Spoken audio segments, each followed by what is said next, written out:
Hello दोस्तों, कैसे हैं आप सभी। उम्मीद है आप सभी खैर ऑफिस से होंगे। राजस्थान 12वीं बोर्ड परीक्षा 2024 बोर्ड द्वारा जारी नए पैटर्न पर आधारित उर्दू मॉडल पेपर को देखेंगे। ऐसा ही आपका पेपर आएगा, इस तरह का पैटर्न आपका रहने वाला है। तो चलिए शुरू करते हैं आज की वीडियो। अगर आपको कोई दिक्कत हो तो आप इस नंबर पर कॉन्टैक्ट कर हमारे व्हाट्सएप के द्वारा आप संपर्क कर सकते हैं। कोई मालूमात फराहम करना हो या पीएडी पेड कोर्स लेना हो तो आप इस नंबर पर कॉन्टैक्ट कर ये कोर्स ले सकते हैं। और इसके अलावा हम अगला जो हमारा रहेगा टॉपिक वाइज प्रैक्टिस सेट है जो वो हम लेकर आ रहे हैं, तो वो भी आपका लाजवाब रहेगा। उसमें से आपके 80 में से 80 नंबर आप ला सकते हो। तो बहुत ही अच्छे क्वेश्चन हैं, प्रिंटेड क्वेश्चन हैं, तो आप उसे भी ले सकते हैं। तो दोस्तों चलिए शुरू करते हैं आज की वीडियो। अगर आप चैनल पर नए हैं तो चैनल को लाइक कमेंट शेयर ज़रूर करें, अपने दोस्तों को बताएं जिससे इसका लाभ सभी को मिल सके। तो ये आपका पैटर्न इस तरह रहेगा। आपका विषय उर्दू साहित्य है, कोड नंबर 22 है, कक्षा 12 है, 3.25 घंटे का रहेगा, यानी 195 मिनट का आपका ये पेपर रहने वाला है। 80 नंबर का रहेगा, 20 नंबर आपके 17 अंक के जाते हैं, तो ये आप ध्यान में रखें। इसके अलावा है जो वस्तुनिष्ठ आपके जो क्वेश्चन होंगे यानी ऑब्जेक्टिव वो 15 होंगे। रिक्त स्थान जो वाले क्वेश्चन 7 होंगे। अति लघुत्रात्मक क्वेश्चन आपके 10 होंगे जो 1 नंबर के होंगे, और लघुत्रात्मक 12 क्वेश्चन रहेंगे जो 2 नंबर के रहने वाले हैं। इसके बाद है दीर्घ उत्तरीय जो रहेंगे 4 क्वेश्चन रहेंगे जो 3 नंबर के रहेंगे, 4 क्वेश्चन 3 नंबर के रहेंगे। और निबंधात्मक हैं जो 3 क्वेश्चन होंगे जो 4 नंबर के आपके रहने वाले हैं। तो इस तरह का आपका 100 नंबर का अंक प्रतिशत है, और 195 यानी 195 मिनट का आपका रहने वाला है। अब हम देखते हैं किताब में से कितने क्वेश्चन आपसे पूछे जा रहे हैं। निसाबी किताब गुलिस्तान अदब हिस्सा नस्र यानी गद्य भाग में से आपके 30 पूछे जा रहे हैं, और निसाबी किताब गुलिस्तान अदब हिस्सा नज़्म यानी पद भाग में से आपके 30 पूछे जा रहे हैं। यानी दोनों किताबों को मिलाकर आपके 60 क्वेश्चन पूछे जा रहे हैं। एक क्वेश्चन निसाबी किताब खयाबान उर्दू से आपके 10 नंबर का पूछा जा रहा है। तो आप देखेंगे कि दोनों किताबों की मिला के आपके 70 क्वेश्चन पूछे जा रहे हैं, और 10 क्वेश्चन 10 नंबर का जो रहने वाला है उर्दू की अहम इसनाफ यानी कशीदा, मर्शिया, रुबाई, नावल या खतूत या ड्रामा या इंशाई या तनकीद, इनसे 2 नंबर के क्वेश्चन आपसे पूछेंगे, 3 से 4। इसके अलावा आपसे तहरीरी महारत मजमून निगर यानी निबंध आपसे पूछा जाएगा, वो 4 नंबर का होगा। तो इस तरह आपका रहेगा, यानी पूरा फोकस आपको किताब पर रखना है। किताब से ज़्यादातर सवाल आपसे पूछे जाएंगे। तो दोस्तों अगर आप चैनल पर नए हैं तो चैनल को लाइक कमेंट शेयर ज़रूर करें, अपने दोस्तों को बताएं। ये आपका ब्लूप्रिंट है, इसी के अकॉर्डिंग बोर्ड ने तैयार किया है, इसी के अकॉर्डिंग आपसे क्वेश्चन पूछे जा रहे हैं। तो अगला क्वेश्चन हम देखते हैं। ये पूरा ब्लूप्रिंट है, हम टॉपिक वाइज क्वेश्चन चलाएंगे ना, तो उसके अंदर उसी के अकॉर्डिंग हमने ये वस्तुनिष्ठ क्वेश्चन तैयार किए हैं आपके, और रिक्त स्थान क्वेश्चन तैयार किए हैं, अति लघुत्रात्मक, निबंधात्मक, इन सभी को हमने टॉपिक वाइज इसमें दे रखा है। इस टॉपिक से ये पूछा जा रहा है, इससे ये, तो उसी के अकॉर्डिंग सारा मैटर आपके लिए तैयार किया गया है। तो अब हम शुरू करते हैं अपनी video. Senior secondary examination 2024 model paper 2024 Urdu साहित्य है, 3.25 घंटे का आपका रहने वाला है, 80 नंबर का होगा। तलबा के लिए कुछ हिदायतें हैं, तो इसको आप अच्छे से पढ़ें और अपनी तैयारी को बेहतर और अच्छे ढंग से करें। तो पहला क्वेश्चन ये रहा, आपकी स्क्रीन पर है। मंदरजा झेल मारूजी सवालात के दिए गए 4 मुमकिन जवाबात में से सही जवाब को अपनी कापी में लिखना है। मुरासले को मुकालमा किसने बना दिया? तो किसने बना दिया था? मिर्ज़ा गालिब ने। अगला क्वेश्चन है, सबक सुकून की नींद के मुताबिक सुबह सोकर उठने पर मुल्क के लोगों को तकिए के नीचे कितने रुपए मिलते थे? तो इसका जो राइट आंसर रहेगा 2 लाख रुपए मिलते थे। अगला क्वेश्चन है, सबक रोशनाई के मुताबिक तरक्की पसंद मुसन्निफिन की कॉन्फ्रेंस किस शहर में मुनक्कद हुई? तो अमृतसर के अंदर। अगला क्वेश्चन है, मुल्कराज आनंद की पेश करदा तजवीज़ की मुखालिफत किसने की? मुखालिफत यानी बुराई किसने की? डॉक्टर अब्दुल हलीम ने। अगला क्वेश्चन है, ख्वाजा हसन निज़ामी ने भिनभिनाता हुआ नन्हा सा परिंदा कहा है, किसको कहा है? तो वो कहा है मच्छर को। अगला क्वेश्चन है, कन्हैयालाल कपूर का कौन सा सबक आपके निशाब में शामिल है? तो आपके निशाब में शामिल है गालिब जदीद शोरा की मजलिस में। किसके? गालिब जदीद शोरा की मजलिस में। अगला क्वेश्चन है ये वाला, कुछ पा गए हैं आपके तर्ज बयां से हम। तर्ज के क्या मायने हैं? तो तर्ज के मायने हैं दोस्तों अंदाज। अगला क्वेश्चन देखते हैं। आरजू लखनवी का पूरा नाम क्या था? तो आरजू लखनवी का पूरा नाम क्या था दोस्तों? Syed Anwar Hussain. Option number D right होगा। अगला क्वेश्चन है, इब्तदाई दौर में किस शायर का तखल्लुस मलाल था? तो मोइन अहसन जज़्बी का तखल्लुस मलाल था। अगला क्वेश्चन है, पहली बारिश किस शायर की गज़लों का मजमुआ है? तो पहली बारिश किस शायर की पहली जो बारिश किस शायर की गज़लों का मजमुआ है? तो यह है नासिर काज़मी की गज़लों का मजमुआ है। ये आप ध्यान में रखें, Nasir Kazmi. Option number A right होगा। अगला क्वेश्चन है, नज़्म तबातबाई कब पैदा हुए? तो 1852 में। कब? 1852 में। अगला क्वेश्चन है, नज़्म रूह अर्ज़ी आदम का इस्तकबाल करती है इकबाल के किस शेरी मजमूए से ली गई है? तो ये ली गई है दोस्तों बाले जिब्रिल से। अगला क्वेश्चन है, क्लर्क चेरोयाकोफ ने छींक दिया था किस पर?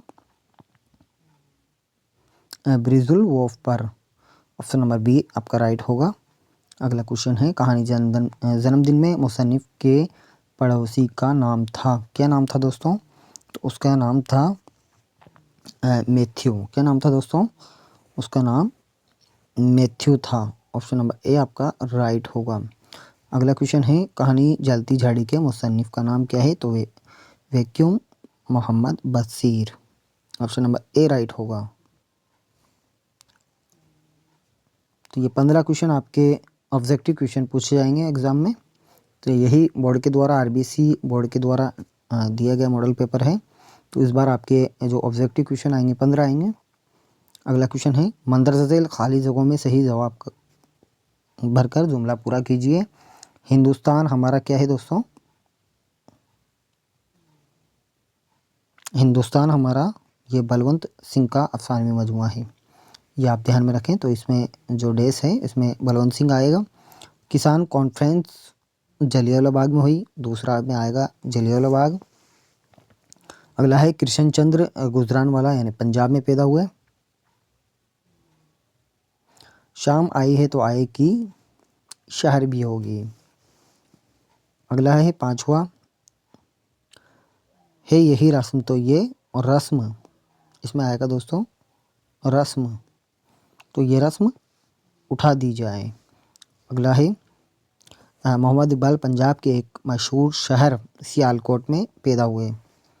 अगला क्वेश्चन है, नदी के किनारे गोंदले पानी में दूर तक डूबा हुआ, तो इसमें पानी आएगा। तो ये हमारे मौलाना जो खालिस्तान वाले क्वेश्चन थे वो भी हमारे कंप्लीट होते हैं। अब जो तीसरा क्वेश्चन पूछा जा रहा है, मंदरजा झैल मुख्तसर तरीन सवालात के जवाबात एक जुमले में आपको देने हैं। एक जुमले में देना है यानी एक लाइन में आपको इसका जवाब देना है। 1 से 1.5 लाइन के अंदर आपको इसका जवाब देना है। तो आपसे पूछा जा रहा है, गुमनाम पहाड़ी के गेस्ट हाउस में बहुत कम सयाह क्यों आते थे? सयाह यानी घूमने फिरने वाले क्यों आते थे? तो गुमनाम पहाड़ी के गेस्ट हाउस में नौजवान जो जोड़े थे माह उस्ल यानी हनीमून मनाने आते थे, सैर व तफरी के लिए आते थे यानी घूमने फिरने के लिए आते थे, सुकून और इत्मीनान और मोहब्बत की तलाश में आते थे यानी तन्हाई उनको पसंद थी, तन्हाई को दूर करने के लिए वो आते थे। अगला क्वेश्चन है, सबक ज़र्द पत्तों की बहार के मुसन्निफ़ कौन हैं? तो इसके मुसन्निफ़ कौन है दोस्तों? रामलाल हैं। अगला क्वेश्चन है, आपके निशान में शामिल खाके के मुताबिक कलीमुद्दीन अहमद कहाँ के रहने वाले थे? तो कलीमुद्दीन अहमद बिहार के रहने वाले थे यानी पटना, बिहार की राजधानी पटना है। और बिहार का जो पुराना नाम है अजीमाबाद है, वो भी आप ध्यान में रखें। अगला क्वेश्चन है, गुले रंग दरीचों से क्या मुराद है? तो शायर की मुराद क्या है? खुश रंग खिड़कियां हैं। क्या है दोस्तों? खुश रंग खिड़कियां हैं। अगला क्वेश्चन है, ये ख्याल व ख्वाब तेरे क्या फूल खिले हैं मुँह अंधेरे। तो इसमें क्या पूछा जा रहा है कि ये मंदरजा बाला शेर किस शायर का है? तो ये नासिर काज़मी का है दोस्तों। किसका है? नासिर काज़मी का है। अगला क्वेश्चन देखते हैं,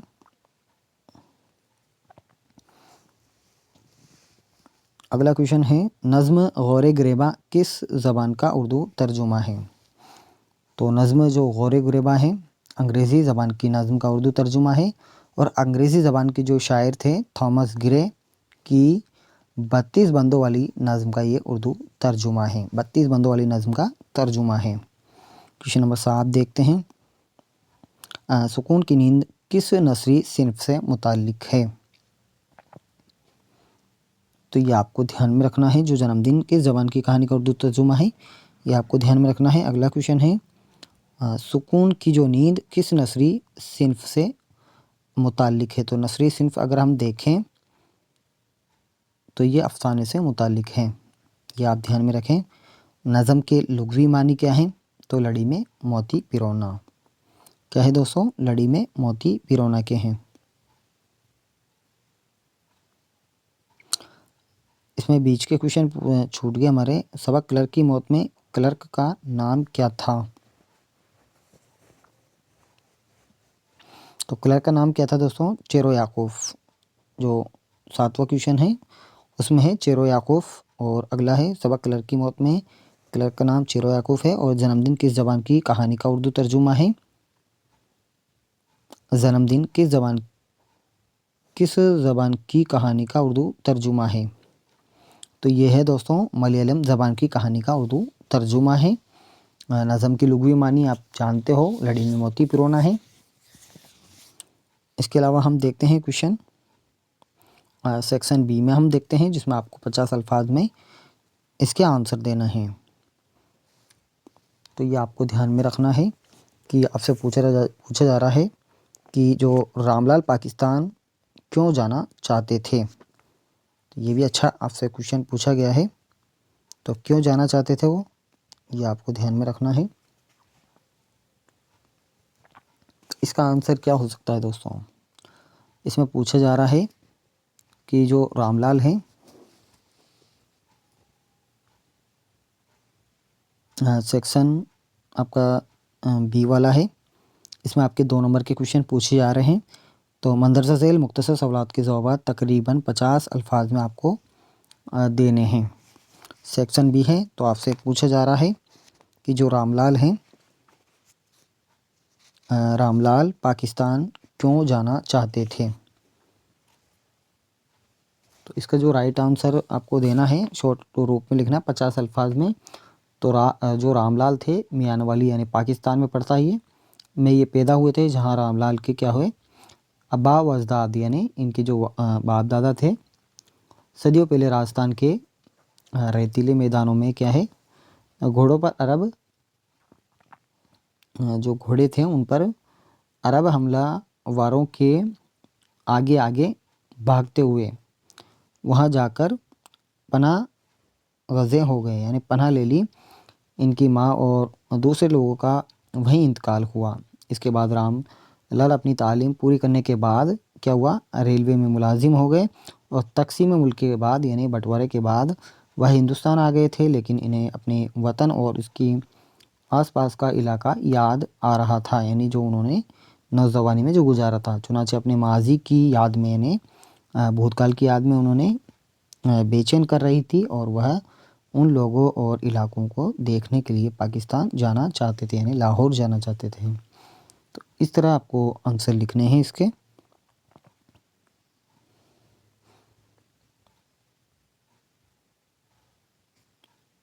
अगला क्वेश्चन है खौजी का हुलिया बयान कीजिए। अब जो खौजी है उसका हुलिया आपको बयान करना है। खौजी एक मुजस्सिम सामत था यानी दुबला पतला था, पुस्त कामत था, कोता गर्दन थी, लंबी गर्दन थी, तंग पेशानी थी और खबासत और शरारत की निशानी था। कौन, खौजी। रतन्नास सफ़र का मज़िया किरदार है जिसको एहतसाम हुसैन ने खौजी एक मुतला नाम से लिखा है। तो ये आप ध्यान में रखें। अगला क्वेश्चन देखते हैं। गालिब जदी शोरा की एक मजलिस में गालिब ने पहला शेर कौन सा सुनाया। तो पहला शेर कौन सा सुनाया था इसमें, खत लिखेंगे गरचे मतलब कुछ ना हो। खत लिखेंगे गरचे मतलब कुछ ना हो, हम तो आशिक हैं तुम्हारे नाम के। तो बहुत ही अच्छा इन्होंने लिखा है। अगला क्वेश्चन देखते हैं। अगला क्वेश्चन है दोस्तों, पेरोडी के फ़न पर कलीमुद्दीन अहमद के ख़यालात लिखें। तो पेरोडी के फ़न पर कलीमुद्दीन साहब के ख़यालात क्या थे? तो अहमद जमाल पाशा ने उर्दू नक़ादों की एक पेरोडी कपूर का फ़न के नाम से लिखी।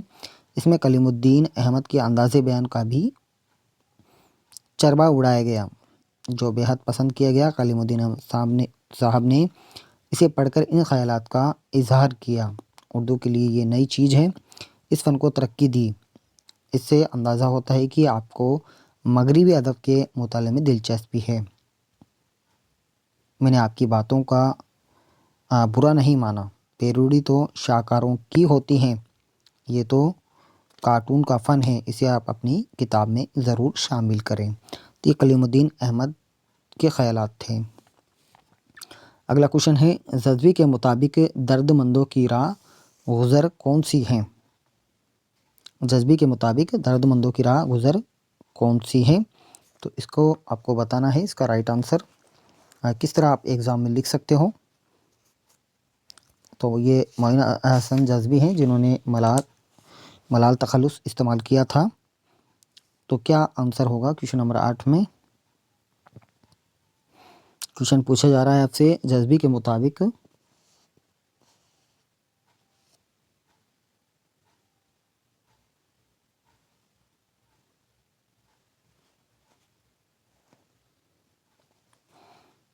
तो इसमें जज़्बे के मुताबिक दर्दमंदों की राह गुज़र कौन सी है?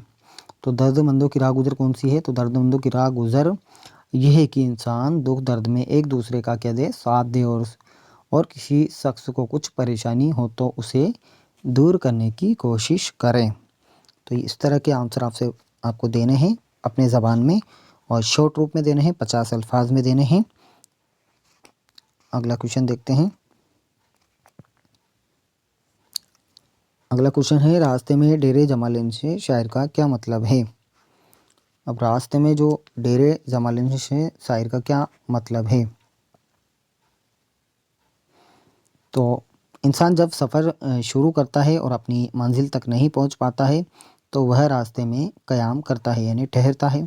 इस क़याम को शायर ने रास्ते में डेरे जमा लेना कहा है। इससे मुराद है कि जब इंसान को बहुत ज़्यादा ना मिले तो परेशान और हैरान ना हो, बल्कि जो मिला है उस पर ही सब्र कर ले।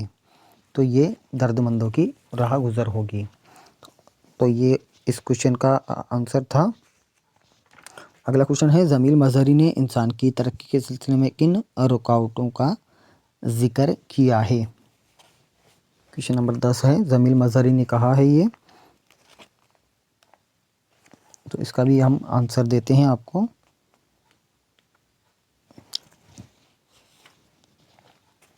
तो क्वेश्चन है, जमील मजहरी ने इंसान की तरक्की के सिलसिले में किन रुकावटों का जिक्र किया है? तो शायर का कहना है कि तरक्की यूं ही नहीं मिल जाती। तरक्की की राह में कई रुकावटें, कई परेशानियां इंसान के सामने आती हैं। मसलन अच्छे बुरे तजुर्बों से गुज़रना पड़ता है, और इंसान की लग्ज़ी से और कमराहियाँ उसे आगे बढ़ने से रोकती हैं। तो ये जमील मजहरी ने इंसान की तरक्की के सिलसिले में रुकावटें बताई हैं। अगला क्वेश्चन है 11वां क्वेश्चन है, जो अभी नहीं आई उस घड़ी से डरते हो? जो अभी नहीं आई उस घड़ी से डरते हो, कौन सा है? जो अभी नहीं आई उस घड़ी से डरते हो, शायर ने ये क्यों कहा है? तो शायर कहता है कि जो अभी नहीं आई उस घड़ी को मौत कहा है, यानी मौत आने से पहले उसके खौफ में मुब्तला होकर ज़िंदगी को ज़ाया करना, यानी मौत आ नहीं रही लेकिन उसके फ़िक्र में मुब्तला होना, दाशमंदी नहीं है, बहादुरी नहीं है, क्योंकि मौत का एक दिन मुअय्यन है, यानी मुकर्रर है, जब आना है वह आएगी। इस चक्कर में बाकी ज़िंदगी को बर्बाद ना किया जाए। तो ये शायर का कहना है। अगला क्वेश्चन देखते हैं हम। अगला क्वेश्चन है वैक्यूम मोहम्मद बशीर ने अपने अफसाने का उन्वान जन्मदिन क्यों रखा है? तो क्वेश्चन नंबर 12 हम देखते हैं।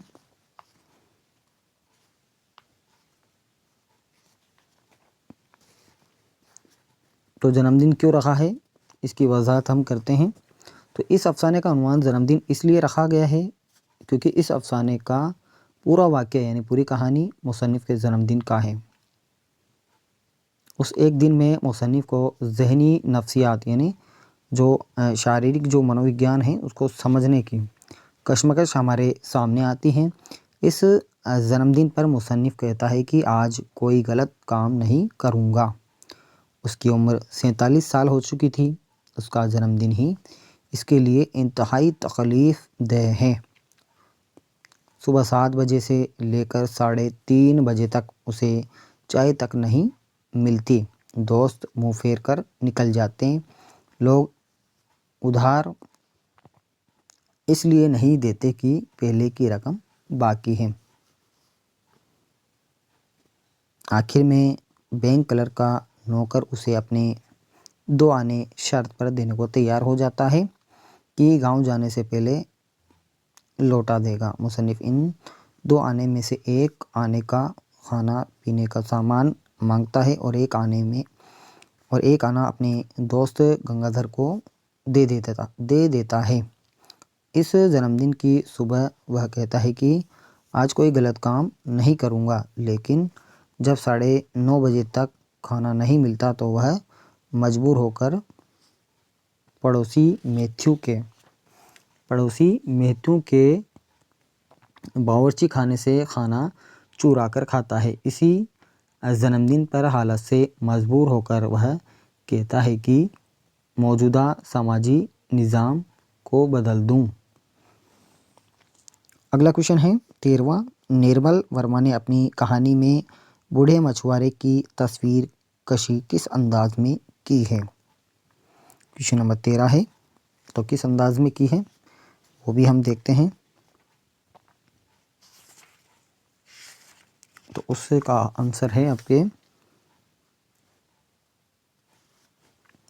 तो अफसाना निगार निर्मल वर्मा बूढ़े मछुआरे की ताल्लुक़ से लिखते हैं कि वह बूढ़ा आदमी एक छोटी सी कुर्सी पर बैठा था। मुंह में पाइप दबा था जो न जाने कब का बुझ चुका था। इसके हाथ में मछली पकड़ने का कांटा था। नदी के किनारे गुंदले पानी में। अब इस जगह से वो जो ऑब्जेक्टिव का जो खालिस्तान वाला क्वेश्चन पूछा गया है निर्मल वर्मा के जलती झाड़ी सबक से लिया गया है।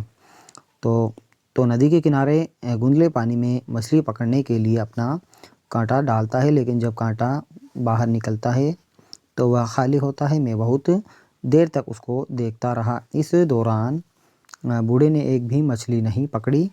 हम दोनों अपनी जगह चुपचाप बैठे रहे। इसने अपना पाइप दोबारा सुलगा लिया यानी जला लिया और पुराने और ओवरकोट के कॉलर ऊपर कानों तक चढ़ा लिए। तो ये इसका आंसर है। अगला क्वेश्चन है 14वां। मकतूब निकारी किसे कहते हैं?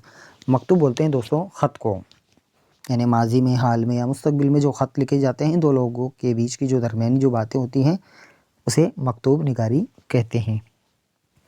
मकतूब कहते हैं ना, तो दोस्तों आप अपने अंदाज में भी इसको लिख सकते हैं। मक्ता किसे कहते हैं?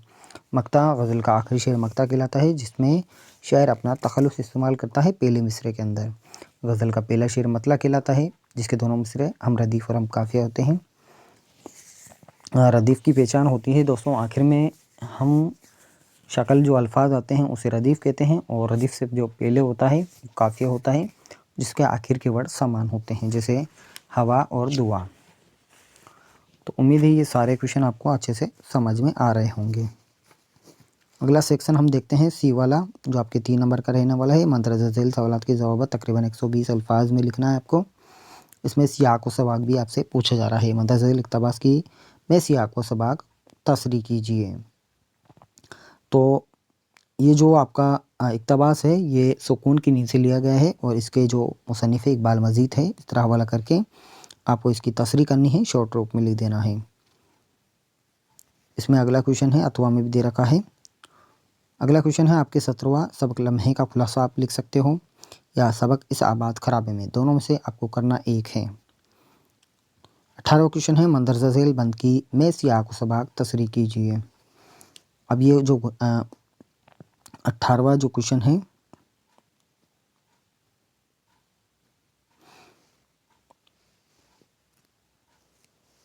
जो 18वां जो क्वेश्चन है मंदरजा झेल बंद की सियाक व सबाक आपको करनी है।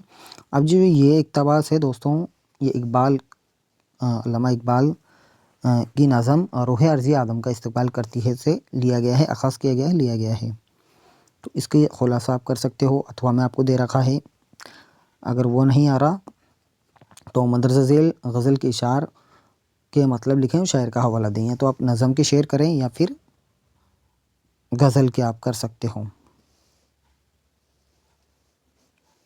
तो इसमें आपको ध्यान में रखना है, अब अव्वल सब व बज़म की रौनक शमा भी थी परवाना भी, रात के आखिर होते होते ख़त्म था ये अफ़साना भी। तो ये गज़ल के शेर कर सकते हो या फिर नज़म के ऊपर वाला शेर कर सकते हो। अगला है नज़्म गौरे गुरेबा का खुलासा लिखें। अगर आपको ये नहीं आ रहा तो ये वाला कर सकते हो, नज़्म इर्तिका का खुलासा लिखें। ये आपके 3 नंबर का पूछा जाएगा। सेक्शन डी में है आपके नोट दे रखा है मंदरजा झेल तफसीली सवालात के जवाब तकरीबन 250 अल्फाज में लिखना है। कुर्रतुल ऐन हैदर की सवानहात और तर्ज़ तहरीर पर रोशनी डालिए या ख्वाजा हसन निज़ामी की सवानहात और तर्ज़ तहरीर पे रोशनी डालनी है। तो ये ख्वाजा हसन निज़ामी का पिछले साल भी आपसे 2023 में पूछा गया है, तो इस पर आप ध्यान में रखें। अगला है नज़म वाले शायर हैं और गज़ल वाले शायर हैं। नज़म वाले शायर हैं कि अल्ताफ़ हुसैन हाली की सवानहात और खसूसियात कलाम पर रोशनी डालिए या नून मीम राशिद यानी नज़र मोहम्मद राशिद की सवानहात और खसूसियात कलाम पर रोशनी डालना है। तो 4 नंबर का ये रहेगा। अगला जो क्वेश्चन रहेगा मंदरजा झेल में से किसी एक उन्वान यानी टॉपिक पर मज़मून यानी निबंध आपको लिखना है। ऑनलाइन तालीम, मेरा पसंदीदा शायर या मुसन्निफ़ या सफाई की ज़रूरत अहमियत। तो दोस्तों इस तरह के आपसे क्वेश्चन एग्ज़ाम में पूछे जाते हैं। तो दोस्तों आपने अभी तक भी आपने पेड कोर्स नहीं लिया है तो उस पेड कोर्स को लें, नाममात्र की फ़ीस पर है, जिसमें आपको अगली वीडियो में हम टॉपिक वाइज प्रैक्टिस सेट लेकर आ रहे हैं। टॉपिक वाइज है यानी हर एक टॉपिक के जो भी इम्पोर्टेंट क्वेश्चन हैं वो आपको कराए जाएंगे। इसके अलावा जो 70 या 65 पेज की जो PDF है उसमें भी आपको बहुत से क्वेश्चन मिलेंगे।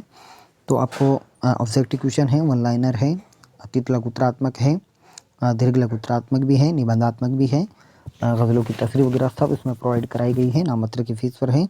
आपको ये नीचे दिए गए नंबर पर आप कॉन्टेक्ट कर ये आप सभी आप ले सकते हैं। तो दोस्तों मिलते हैं अगली वीडियो में, तब तक के लिए बाय, बहुत बहुत शुक्रिया, धन्यवाद।